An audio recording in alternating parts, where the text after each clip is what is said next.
Janine Gutierrez hindi nga po napigilan ang maging emosyonal sa parangal na natanggap niya.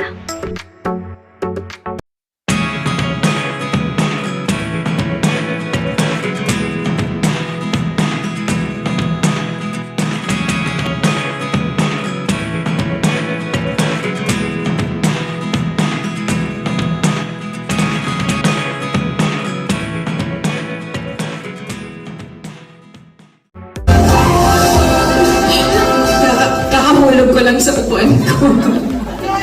Magandang gabi po sa inyo lahat. Hello po. Una-una sa lahat, gusto ko magpasalamat syempre sa Guillermo sa award po na ito. Hindi ko po talaga inaasahan nung una akong nagsimulang magtrabaho para sa Lavender Fields na magkakaroon ng mga ganito. So maraming salamat po.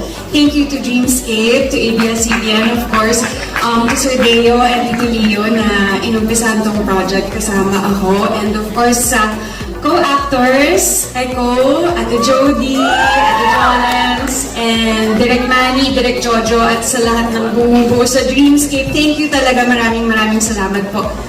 At syempre, bukod sa lahat, thank you sa fans. Thank you so much kasi talagang buong-buong tiwala nyo sa akin. Kahit ako wala masyado pang tiwala sa iba-ibang role, nauna na po kayong nagtiwala sa akin. So malaking bagay po yun. Maraming salamat po. And I dedicate this to my family who's here tonight. Syempre, bihira lang kaming magsama-sama sa ganitong klaseng event. Pero ngayon, dahil we're honoring also Mamita and Mama Gaya and Tito Ricky, I dedicate this also to them. And I'm so happy that you're here tonight. My mom and Tita Jackie and my cousins.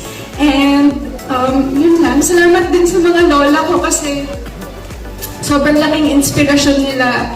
Simula nung bata pa lang ako, and of course, Tito Ricky was one of my first directors. So, mahal na mahal ko sila, and mahal na mahal ko kayo. So, thank you very much. Thank you, Guillermo.